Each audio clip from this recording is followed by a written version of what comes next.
जिस दिन हनुमान जी ने मृत्यु को ही रोक दिया, उसी दिन ब्रह्मांड ने एक ऐसा रहस्य प्रकट किया जो समय से भी परे था। भगवान राम की अनंत अंगूठियों का रहस्य। अयोध्या शांत थी, मानो पूरा ब्रह्मांड यह जान चुका था कि भगवान राम की पृथ्वी पर लीला अब समाप्त होने वाली है। हवाएं धीमी पड़ चुकी थीं, पक्षियों ने गाना बंद कर दिया था, और तभी अयोध्या के द्वार पर एक दिव्य शक्ति आ पहुंची। वह थे यमराज, मृत्यु के देवता, अपने विशाल काले भैंसे पर सवार, भाग्य के अंधकार से घिरे हुए। वे केवल एक उद्देश्य लेकर आए थे, भगवान राम को मृत्यु लोक से विदा करने। लेकिन अयोध्या के द्वार पर स्वयं हनुमान जी खड़े थे, राम भक्ति में पूर्ण समर्पित। वह भक्त जिसकी शक्ति का स्रोत केवल प्रेम था। जैसे ही हनुमान जी ने यमराज को देखा, उन्होंने उनका मार्ग रोक दिया।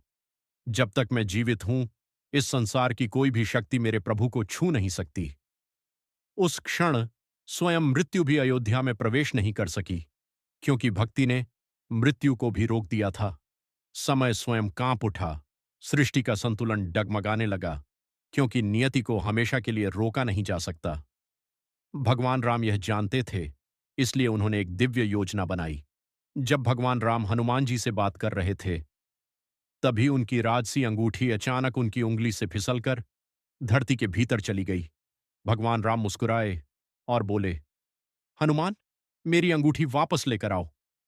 बिना एक पल गंवाए हनुमान जी धरती की गहराइयों में उतर गए।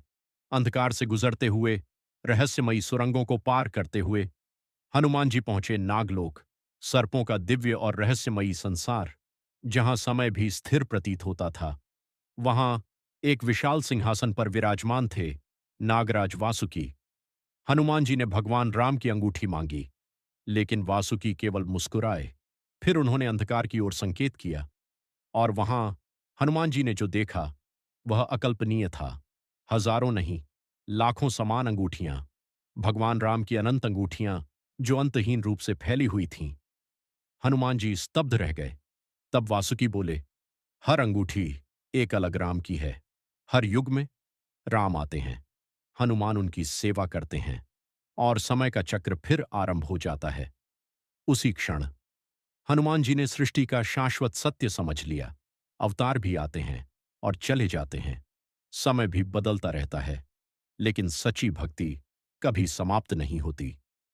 जब हनुमान जी वापस लौटे, तब तक भगवान राम अपना मानव रूप त्याग चुके थे, लेकिन उनका बंधन कभी समाप्त नहीं हो सकता, क्योंकि हर युग में, हर ब्रह्मांड में हनुमान आज भी राम की प्रतीक्षा करते हैं। ऐसी ही दिव्य कथाओं के लिए एटर्नल सनातन को सब्सक्राइब करें। जय श्री राम, जय हनुमान।